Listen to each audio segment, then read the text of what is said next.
બહાર ધોધમાર વરસાદ વરસી રહ્યો હતો. ઘરના દરવાજે ઊભેલા રિયાનનો ચહેરો પથ્થર જેવો કઠોર હતો. સામે ઊભેલી રમાબેન, જેમને આ આખું ગામ માં કહીને બોલાવતું હતું, તેમની આંખોમાં આંસુ હતા. રિયાને દરવાજો ખોલ્યો અને એટલું જ કહ્યું, આજે આ ઘરના દરવાજા તમારી અને મારી વચ્ચેની તમામ યાદો સાથે બંધ થઈ રહ્યા છે. તમે જે કર્યું તેની આ સજા છે. રમાબેન કંઈ બોલે તે પહેલા ધડામ કરતા દરવાજો બંધ થયો. આખરે એવું તે શું બન્યું હતું કે એક પ્રેમાળ દીકરાએ પોતાની જ માને અડધી રાત્રે ઘરની બહાર કાઢી મૂકી. રિયાનનું ઘર કોઈ મહેલ જેવું નહોતું, પણ એક ખૂબ જ સુંદર અને સુખી પરિવારનું ઘર હતું. તેના પિતાના અવસાન પછી રમાબેને રિયાનને પોતાના જીવથી પણ વધારે સાચવ્યો હતો. રિયાન મોટો થયો, ભણ્યો અને જ્યારે નોકરી પર લાગ્યો ત્યારે તેની સૌથી વધુ ખુશી રમાબેનને જ થઈ હતી. લોકો કહેતા કે દુનિયામાં સાવકીમાં વિશે ઘણી વાતો સાંભળી છે, પણ રમાબેન તો રિયાન માટે સાક્ષાત દેવી સમાન હતા. પણ આજે આ શું થઈ ગયું? ગામના લોકો આશ્ચર્યમાં હતા. જે દીકરો પોતાની માના ચરણોમાં દુનિયા માનતો હતો, તે આજે આટલો કઠોર કેવી રીતે બની ગયો? વાત થોડા દિવસો પહેલાની છે. રિયાનના લગ્ન નક્કી થયા હતા. રમાબેને ખૂબ જ ઉત્સાહથી તૈયારીઓ શરૂ કરી હતી. જાણે પોતે દીકરાના લગ્ન કરી રહ્યા હોય તેમ તે ઘરે ઘરે જઈને કંકોત્રી આપતી હતી. રિયાન પણ પોતાની માને ખૂબ માન આપતો. પણ લગ્નના પખવાડિયા પહેલા જ ઘરમાં એક વિચિત્ર ફેરફાર જોવા મળ્યો. રિયાને નોટિસ કર્યું કે રમાબેન હવે તેની સાથે પહેલા જેવો વ્યવહાર નહોતા કરતા. તેઓ વારંવાર રિયાનના પર્સમાં ડોકિયું કરતા, તેની ઓફિસની ફાઇલો તપાસતા અને સૌથી મોટી વાત તો એ કે તેમણે ઘરમાં રાખેલી તિજોરીની ચાવીઓ પોતાની પાસે રાખવાની જીદ પકડી હતી. પહેલા તો રિયાનને તેને માનો પ્રેમ અને ચિંતા સમજીને અવગણી, પણ પછી તો હદ થઈ ગઈ. એક દિવસ રિયાનને ઓફિસમાં ખૂબ જ તાત્કાલિક જરૂર પડી, પણ તેને ઘરમાં પોતાની જરૂરી કાગળો ન મળ્યા. જ્યારે તેમણે રમાબેનને પૂછ્યું ત્યારે રમાબેનનો જવાબ સાંભળીને રિયાનના પગ નીચેથી જમીન સરકી ગઈ. રમાબેને ઠંડા કલેજે કહ્યું, એ કાગળોનું હવે તારે કોઈ કામ નથી. મેં એ કબાટમાંથી કાઢીને રદ્દીમાં આપી દીધા છે. રિયાન સ્તબ્ધ થઈ ગયો. એ કાગળો માત્ર કાગળો નહોતા, એમાં તેના સ્વપ્નો હતા, તેની મહેનત હતી. તેણે પૂછ્યું, માં, તમે આવું કેમ કર્યું? તે મારા વર્ષોની મહેનત હતી. રમાબેન કોઈ પસ્તાવો કરવાને બદલે હસીને બોલ્યા, બેટા, તું હવે લગ્ન કરીને પરાયો થઈ જઈશ. તારા આ કામકાજમાં તું મારું ધ્યાન નહીં રાખે. મને ડર છે કે તારી પત્ની આવશે અને મને આ ઘરમાંથી કાઢી મૂકશે. એટલે મેં મારી સુરક્ષા માટે આ બધું કર્યું છે. રિયાન માટે આ આઘાતજનક હતું. જે માને તે પોતાનું સર્વસ્વ માનતો હતો, એ માં આજે તેની પ્રગતિથી ડરતી હતી. શું પ્રેમમાં આટલી સ્વાર્થવૃત્તિ આવી શકે? રિયાને તેમને સમજાવવાનો પ્રયત્ન કર્યો, પણ રમાબેનના મનમાં તો કોઈ વહેમ ઘર કરી ગયો હતો. તેમણે ઘરમાં બીજા પણ ઘણા ફેરફારો કર્યા, જેમ કે રિયાનના મિત્રો સાથેનું તેનું મળવું ઓછું કરાવી દીધું અને તેને માનસિક રીતે તોડવાનો પ્રયત્ન કર્યો. રિયાન રાત્રે સૂતો ત્યારે તે વિચારતો કે શું ખરેખર કોઈ વ્યક્તિ આટલી બદલાઈ શકે? તેના મનમાં હવે એક ભય બેસી ગયો હતો. તેને સમજાયું કે રમાબેન હવે તે માં નથી રહી જેણે તેને પાળી પોસીને મોટો કર્યો હતો. કદાચ કાળ બદલાયો હતો અથવા માણસનો સ્વભાવ. તે રાત્રે જ્યારે વરસાદ પડતો હતો, રિયાનને એક એવી વાત જાણવા મળી જેણે તેના હૃદયના ટુકડે ટુકડા કરી નાખ્યા. તેને ખબર પડી કે રમાબેન તેની પાછળ કોઈ બીજા જ મનસૂબા ઘડી રહ્યા હતા. તે તેના નામે રહેલી જમીન અને બેંક બેલેન્સને પોતાના ભાઈના નામે કરવા માટે કંઈક ગોઠવણ કરી રહ્યા હતા. રિયાન રસોડામાં ગયો જ્યાં રમાબેન બેઠા હતા. રમાબેને જોયું કે રિયાનની આંખોમાં હવે પ્રેમ નથી, પણ એક ઊંડો ઘા હતો. રિયાને શાંતિથી પૂછ્યું, માં, તમે આ બધું શા માટે કર્યું? પૈસા તો તમારી પાસે જ છે ને? મારી વસ્તુઓ તો તમારી જ હતી, તો પછી આ વિશ્વાસઘાત કેમ? રમાબેનનો ચહેરો લાલ થઈ ગયો. તેમણે કહ્યું, બેટા, લોહીનો શક પણ લોહીનું જ હોય છે. તું તો દંતક લીધેલો હતો. મારું પોતાનું લઈ તો મારા ભાઈનું જ છે. આ વાક્યએ રિયાનને સંસ્કારો અને તેના પ્રેમની તમામ હદ તોડી નાખી. જે મા માટે તે દુનિયા સામે લડવા તૈયાર હતો, તે માં તેને માત્ર એક વસ્તુ અને દંતક તરીકે જોતી હતી. રિયાને કોઈ હોબાળો ન કર્યો. તેણે શાંતિથી તેનો સામાન બહાર મૂક્યો અને કહ્યું કે હવે આ ઘર તમારું નથી. તમે જે કર્યું છે તેની આ સજા છે. પરિસ્થિતિ અત્યંત ગંભીર હતી. ઘરની બહાર કાઢવા એ રિયાન માટે પણ સરળ નહોતું, પણ તેના આત્મા પર જે ઘા પડ્યો હતો તે કદાચ જીવનભર રૂંઝાય તેમ નહોતો. રિયાને જ્યારે દરવાજો બંધ કર્યો ત્યારે અંદરથી રમાબેનનો આક્રંદ સંભળાતો હતો. પણ રિયાન હવે પથ્થર બની ગયો હતો. તેણે પોતાના કાન પર હાથ દઈ દીધા હતા જેથી તે રડવાનો અવાજ ન સાંભળે. જે સ્ત્રીએ તેને ક્યારેય પોતાનો દીકરો ગણ્યો જ નહોતો, તે હવે કઈ રીતે માં કહેવાય? આ વિચાર તેને અંદરથી કોરી ખાતો હતો. રાત વીતી ગઈ, પણ રિયાન માટે એ રાત વર્ષો જેવી લાંબી હતી.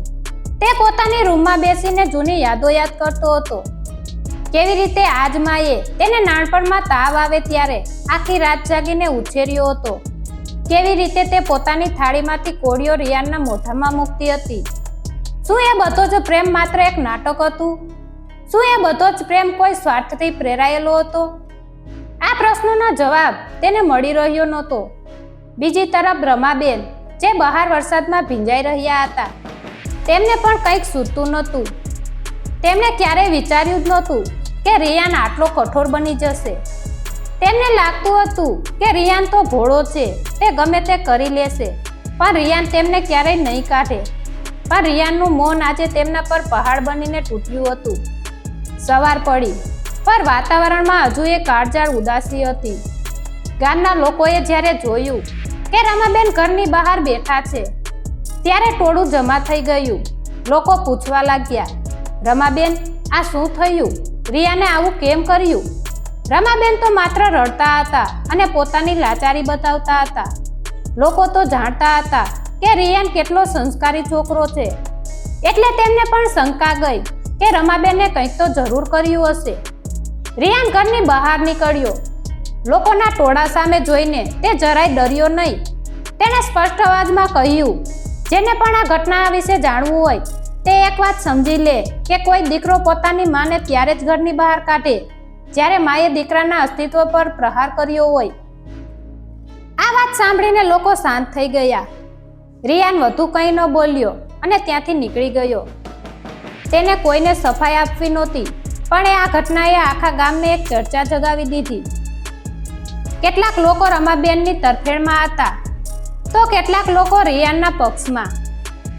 દિવસો જતા રિયાન પોતાના કામમાં વ્યસ્ત થઈ ગયો, પણ તેના ઘરમાં હવે ખાલીપો હતો. ઘરના દરેક ખૂણામાં તેને રમાબેનની હાજરીનો અહેસાસ થતો હતો. રસોડામાં તેની બનાવેલી ચાની સુગંધ, તેની હસવાનો અવાજ, બધું જ યાદ આવતું હતું. તે પોતાની જાતને પૂછતો, શું મેં બહુ કઠોર નિર્ણય લઈ લીધો? શું માને માફ કરી શકાય? પણ પછી તરત જ તેને પેલા કાગળો અને રમાબેનના પેલા શબ્દો યાદ આવતા, દંતક દીકરો હોવાનો અધિકાર. આ શબ્દો તેને માફી માંગતા અટકાવતા હતા. તેને સમજાયું કે વિશ્વાસ એ કાચ જેવો છે, એકવાર તૂટી જાય પછી તે પહેલા જેવો ક્યારેય બની શકતો નથી. રમાબેન હવે એક દૂરના સંબંધીને ત્યાં આશરો લઈ રહ્યા હતા, પણ ત્યાં તેમને શાંતિ નહોતી. તેમનું મન તો રિયાનના ઘરે જ હતું. તેમણે રિયાનનું ઘર પચાવી પાડવાનો જે મનસૂબો બનાવ્યો હતો તે હવે તેમને જ ભારે પડી રહ્યો હતો. તેમની ભૂલ તેમને ડંખતી હતી, પણ અહંકાર તેમને પાછા આવતા અટકાવતો હતો. રિયાનના જીવનમાં એક નવો વળાંક આવવાનો હતો, જેની તેને પણ કલ્પના નહોતી. તેને જાણવા મળ્યું કે રમાબેને જે કર્યું હતું તે એકલા હાથે નહોતું કર્યું. તેમની પાછળ કોઈ બીજા વ્યક્તિનો પણ હાથ હતો, જે આ ઘરને પડાવી લેવા માંગતો હતો. રિયાનને જ્યારે ખબર પડી કે રમાબેનની પાછળ કોઈ બીજાનો પણ હાથ છે, ત્યારે તેનું મગજ ઠેકાણે ન રહ્યું. તેણે નક્કી કર્યું કે તે આ મામલાની ઊંડાણપૂર્વક તપાસ કરશે. તેને શંકા હતી કે રમાબેનના ભાઈ, જેમને રિયાન હંમેશા મામા કહીને માન આપતો હતો, તેમની આમાં મોટી ભૂમિકા હોઈ શકે છે. રિયાને શહેરના એક જૂના વકીલ મિત્રની મદદ લીધી. તેણે તે દસ્તાવેજો તપાસવાનું શરૂ કર્યું, જે રમાબેને કબાટમાંથી ગાયબ કરી દીધા હતા. વકીલે તપાસ કરીને જે જણાવ્યું તે સાંભળીને રિયાનના પગ નીચેથી જમીન ફરીને એકવાર સરકી ગઈ. રમાબેને માત્ર પોતાની સુરક્ષા માટે નહીં પણ એક ચોક્કસ કરાર પર સહી કરી હતી, જેમાં રિયાનના પિતાની તમામ મિલકત પર તેમનો કોઈ અધિકાર ન રહે અને તે બધું જ તેમના ભાઈના નામે થઈ જાય. રિયાન માટે આ માત્ર મિલકતનો પ્રશ્ન નહોતો, આ તેના પિતાની છેલ્લી નિશાનીઓનું અપમાન હતું. તેણે તરત જ તેના મામાને ફોન કર્યો. ફોન પર મામાનો અવાજ અત્યંત મીઠો હતો, જાણે કંઈ થયું જ ન હોય. મામાએ પૂછ્યું, બેટા રિયાન કેમ છે? રમાબેન તો બહુ રડતા હતા. તે તારી સાથે ઘરે પાછા આવી શકે એમ નથી. રિયાને ખૂબ જ શાંતિથી પણ મક્કમ અવાજે કહ્યું, મામા, રમાબેન પાછા નહીં આવે અને તમારે પણ જાણવાની જરૂર છે કે કાયદો હવે શું કહેશે. મેં બધું જ જાણી લીધું છે. મામાના અવાજમાં તરત જ બદલાવ આવ્યો. તેમણે ધમકી આપતા કહ્યું, જો રિયાન, તું જે કરી રહ્યો છે તે તને ભારે પડશે. રમાબેન તારી સગી માં નથી. યાદ રાખજે, તારી પાસે કોઈ પુરાવા નથી. રિયાને કોઈ ડર રાખ્યા વગર કહ્યું, પુરાવા મારી પાસે જ છે. પિતાજીએ જે વસિયતનામું બનાવીને મને આપ્યું હતું તેની નકલ મારી પાસે છે. તમે અને માં જે રમત રમી રહ્યા હતા તે હવે પૂરી થઈ ગઈ છે. રિયાને ફોન કાપી નાખ્યો. તેને સમજાયું કે રમાબેન તો માત્ર એક મોરું હતા. અસલી ખેલાડી તો તેમના મામા જ હતા. રમાબેન તો માત્ર લાલચમાં આવી ગયા હતા કે તેમને કોઈ સહારાની જરૂર પડશે, જેનો લાભ મામાએ લીધો હતો. રિયાન હવે ઘરે પાછો ફર્યો. ઘર એકદમ શાંત હતું. તેણે આખા ઘરમાં તપાસ કરી. તેને કબાટના એક ગુપ્ત ખાનામાંથી એક ડાયરી મળી. એ ડાયરી રમાબેનની હતી. રિયાને તેને વાંચવાનું શરૂ કર્યું. જેમ જેમ તે પાના ફેરવતો ગયો તેમ તેમ તેની આંખમાંથી આંસુ સરી પડ્યા. ડાયરીમાં લખ્યું હતું કે રમાબેને રિયાનને દત્તક લીધો હતો, પણ તેઓ તેને મનથી ક્યારે અપનાવી શક્યા નહોતા. તેમનો ભાઈ તેમને હંમેશા કહેતો કે રિયાન મોટો થઈને બધું જ પડાવી લેશે, માટે અત્યારથી જ કંઈક કર. ડાયરીના છેલ્લા પાના પર લખ્યું હતું, રિયાન, તારો પ્રેમ મને હંમેશા શરમમાં મૂકતો રહ્યો છે. હું તને પ્રેમ કરવા માંગતી હતી, પણ મારા ભાઈના શબ્દો મને રોકતા હતા. તે મને ઘરની બહાર કાઢીને ખૂબ સારું કર્યું. કદાચ આ મારી સજા જ છે. આ પત્રો વાંચીને રિયાનને સમજાયું કે રમાબેન પણ એક રીતે લાચાર હતા. તેઓ માનસિક રીતે પોતાના ભાઈના દબાણ હેઠળ હતા. શું તેમને માફ કરવા જોઈએ? શું એક માની આટલી મોટી ભૂલ માફીને પાત્ર છે? રિયાનના મનમાં દ્વંદ્વ ચાલતું હતું.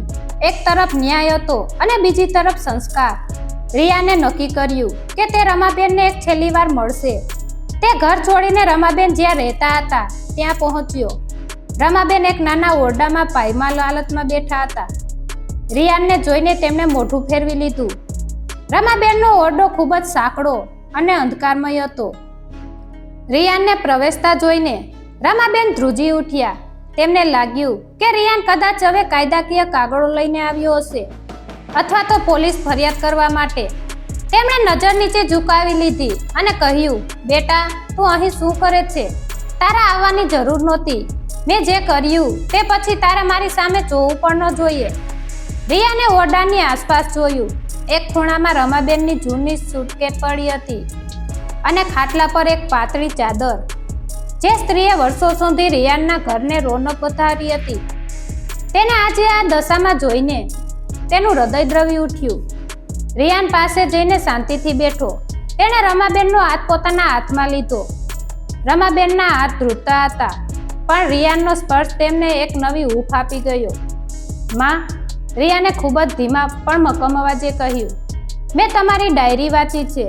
મને ખબર છે કે તમે આ બધું તમારી મરજીથી નહોતું કર્યું.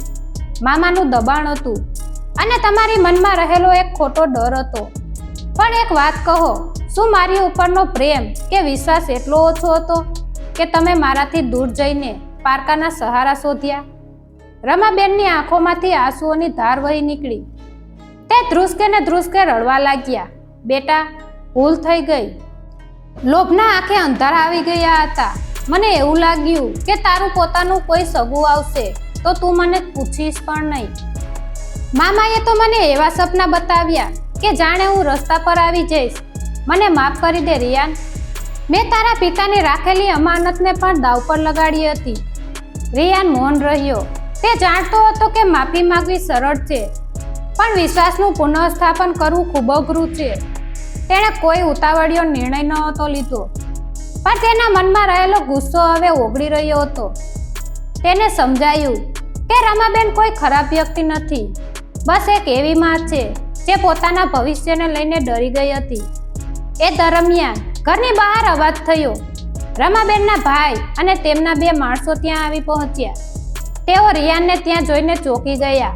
મામાએ થોડા આક્રમક અવાજે કહ્યું, કેમ રિયાન, તું ફરીથી રમાબેનને હેરાન કરવા આવ્યો છે? જોજે, તારી આ ઉદ્ધતાની તને મોંઘી પડશે. રિયાન ઊભો થયો. હવે તેના ચહેરા પર કોઈ ડર નહોતો. તે મામાની સામે જઈને બોલ્યો, મામા, તમે આ સ્ત્રીના ડરનો ફાયદો ઉઠાવીને આ ઘર તોડવા માંગતા હતા. તમે મને તોડી શક્યા હોત, પણ આ માના હૃદયને તમે ફરીથી જોડી શકશો? મેં બધું જાણી લીધું છે. મારા વકીલ હવે પોલીસ સ્ટેશનમાં છે. જો તમે અહીંથી અત્યારે જ નહીં નીકળો તો કાયદો તમને છોડશે નહીં.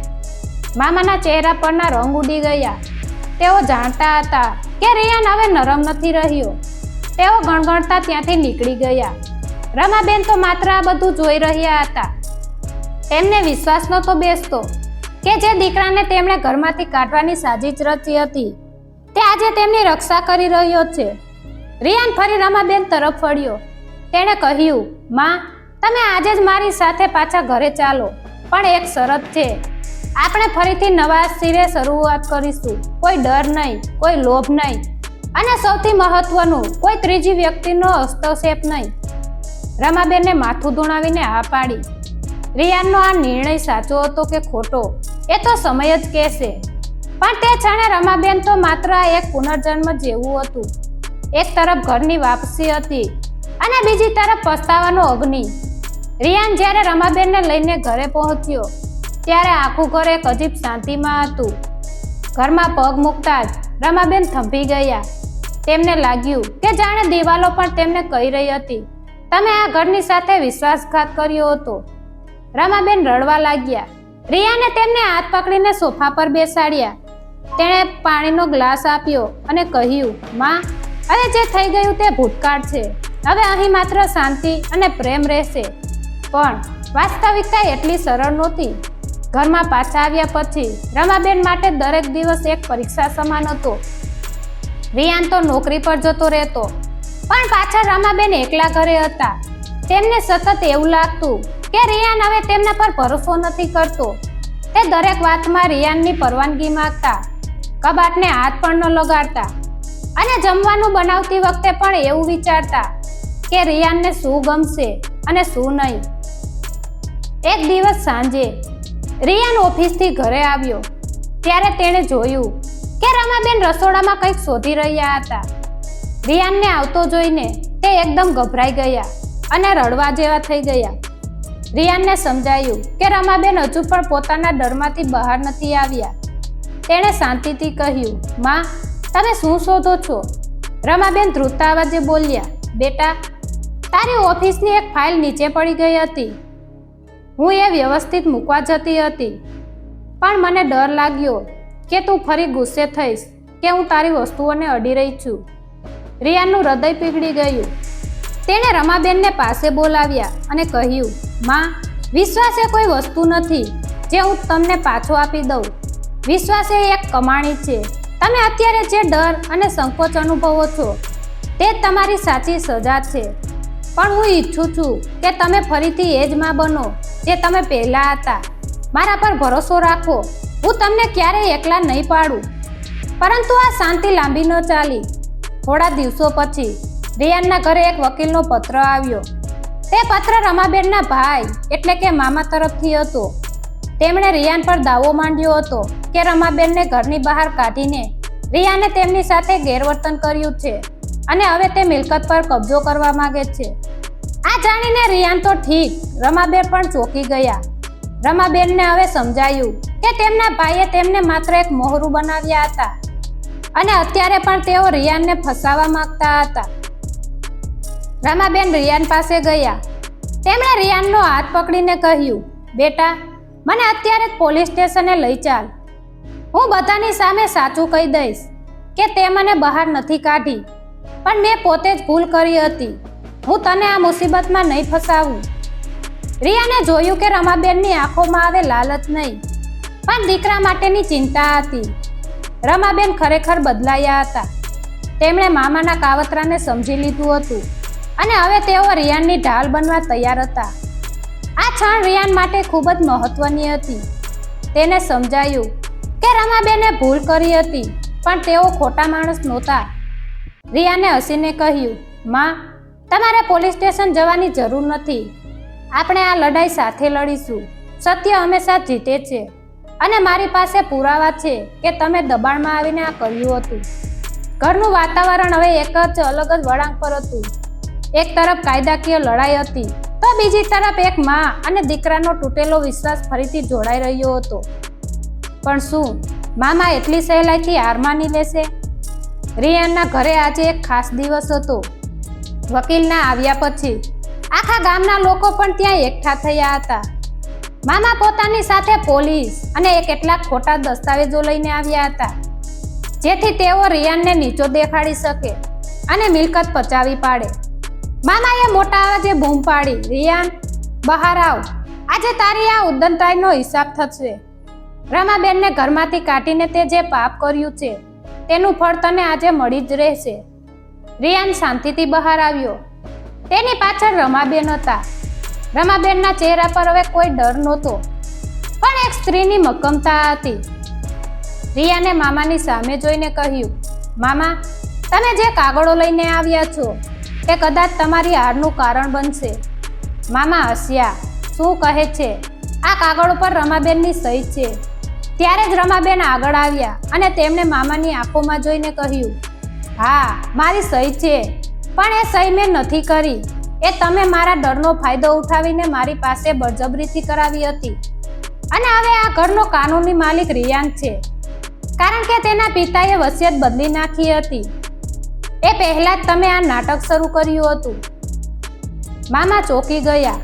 તેમને લાગ્યું કે રમાબેન આટલી હિંમત ક્યાંથી લાવ્યા. રિયાને પોલીસને તે પુરાવા બતાવ્યા જે તેણે એકઠા કર્યા હતા. ફોન કોલ રેકોર્ડિંગ જેમાં મામા રમાબેનને ડરાવી રહ્યા હતા, અને બેંકના એ દસ્તાવેજો જે સાબિત કરતા હતા કે મામાએ રિયાનની મિલકત પચાવી પાડવા માટે કેવું કાવતરું રચ્યું હતું. પોલીસે મામા અને તેમના સાથીઓની પૂછપરછ શરૂ કરી. સત્ય બહાર આવ્યું અને મામાનું કાવતરું નિષ્ફળ ગયું.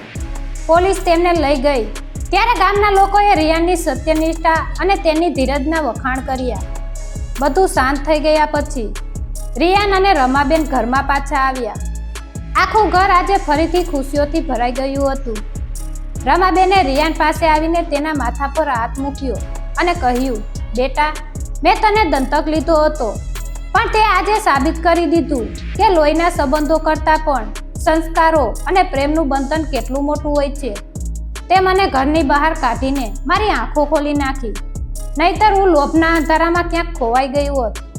રિયાન રમાબેનના ચરણોમાં બેસી ગયો.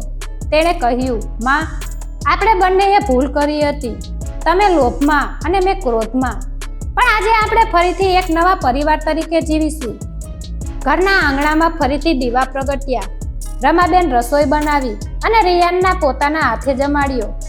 એ કોડિયામાં હવે પહેલા જેવો જ પ્રેમ હતો, કોઈ સ્વાર્થ વગરનો. રિયાનના લગ્ન પણ ધામધૂમથી થયા અને રમાબેને પોતાની પુત્રવધૂને એક દીકરીની જેમ સ્વીકારી. આજે એ જ ઘર જ્યાં ક્યારેક વેરાન લાગતું હતું, ત્યાં ફરીથી કિલકિલાટ સંભળાતો હતો. રિયાન અને રમાબેનનો સંબંધ હવે લોહીના સંબંધો કરતાં પણ વધુ મજબૂત બની ગયો હતો. જે સાવકીમાં અને દીકરાની વાર્તા એક કડવાશથી શરૂ થઈ હતી, તે આજે માફી અને પ્રેમના મધુર અંશ સાથે પૂરી થઈ. આ વાર્તા આપણને શીખવે છે કે જીવનમાં ગમે તેવી મુશ્કેલી આવે, પણ જો આપણે સત્ય અને પ્રેમના માર્ગ પર ચાલીએ તો દરેક સંબંધ ફરીથી જીવંત થઈ શકે છે.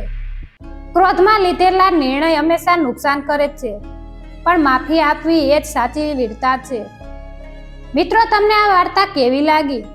શું તમે પણ તમારા જીવનમાં ક્યારેય કોઈ સંબંધને આ રીતે ફરીથી જોડવાની કોશિશ કરી છે? તમારા વિચારો અમને કોમેન્ટમાં જરૂર જણાવજો. જો તમને વાર્તા પસંદ આવી હોય તો તમારા મિત્રો સાથે શેર કરવાનું ભૂલશો નહીં. આવી જ હૃદયસ્પર્શી વાર્તાઓ માટે અમારી ચેનલને સબસ્ક્રાઇબ કરો. આભાર.